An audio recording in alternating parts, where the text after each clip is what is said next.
To verify that your group policies have applied correctly, or if you're just trying to troubleshoot and you want to know what the end result is when you have all of these multiple policies apply, then you can use Gpresult. That's going to show you your user configuration, your computer configuration, and you'll see what settings are defined and where those settings actually came from. A very useful tool. On my client machine, I'm going to right-click on Start and choose Windows PowerShell. Now this machine actually runs Windows 10. Here, I'm going to just type Gpresult. I'm going to run Gpresult by itself with no parameters, just the command Gpresult. And it tells me I could run this with multiple parameters. Some people call them switches. But a very common one is to use /h, which actually generates a web page in an HTML format that shows you all of your settings. You could also specify a specific username, this /user target username. You could specify if you want certain computers. Very powerful overall. You can also specify the system. So a lot of capabilities, and above they give us some descriptions of what some of these switches actually do. But what we want to do is run this on our server that we apply those policies to. I'm going to switch back to RTS Serve 1 because that's the machine that we applied those group policies to for the map network drive. So now I'm actually going to just right click and Windows PowerShell admin. And that brings up my PowerShell console.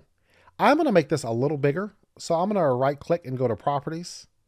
And on the font, I'm going to change it to 24.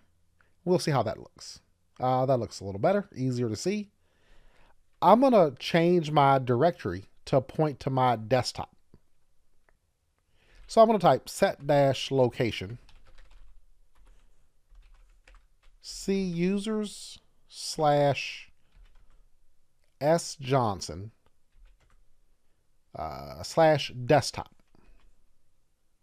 Now, if you are a command prompt person and have been working with Windows for a while, you could have typed CD for change directory and then specified that C:/users would have done the same thing. The equivalent in PowerShell is set location, equivalent to CD, that change directory. Now I'm going to run my Gpresult /h. And I'm just going to name it gpsettings.html. And that's going to create a GP settings web page, like a web document on my desktop here. Well, that's it. GP settings.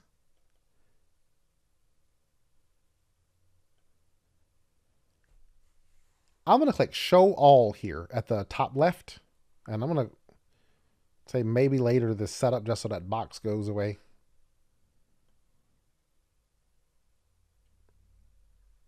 And we'll do show all. A little overlap in the interface, but we can still see everything that we need to see. So I know this has RTS networking /S Johnson. So this is the username.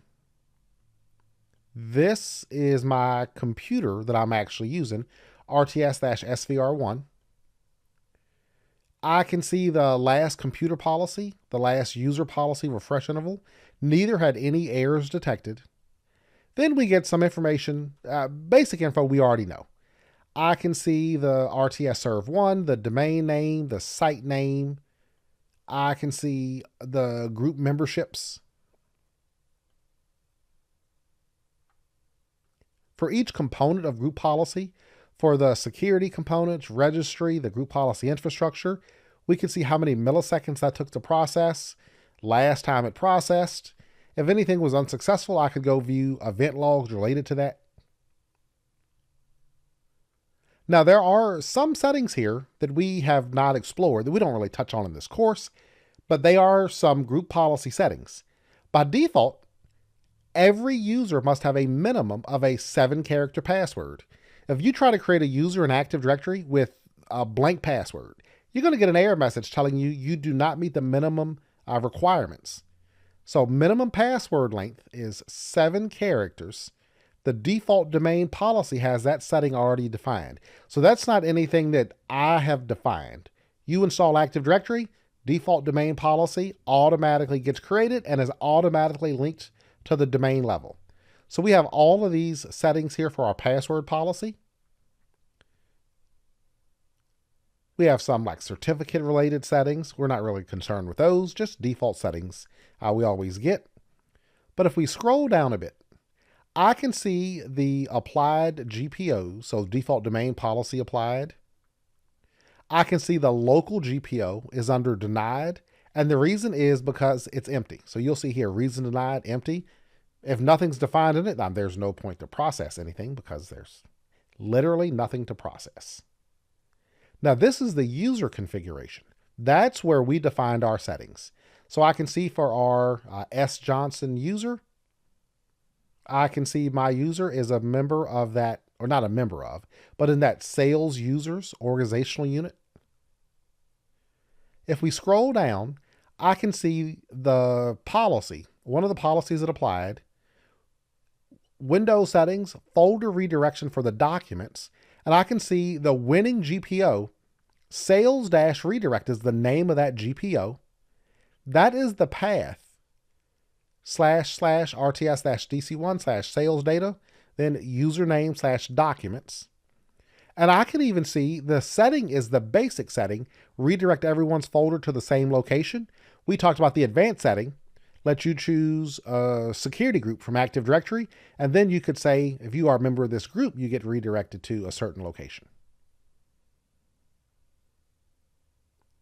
We also map the drive. So I can see I map the Z drive,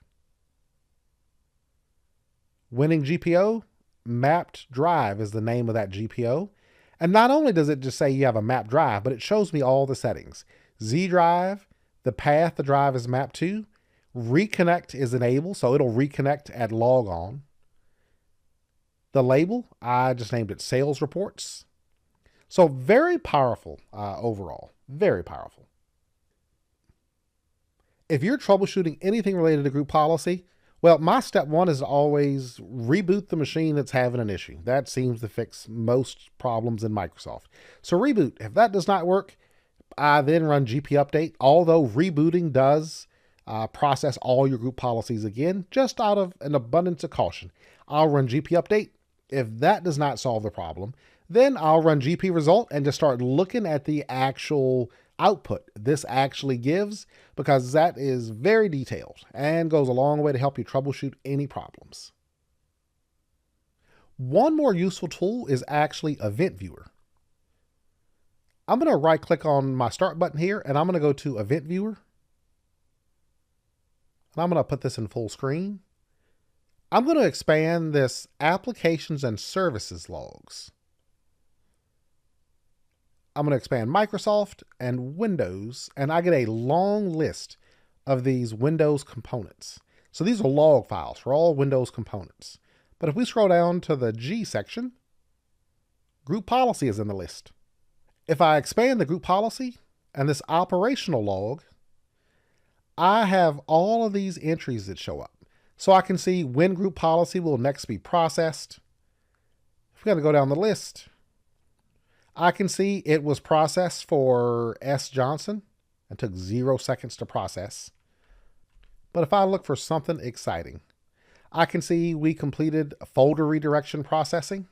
Now, all of these are information events, so nothing went wrong.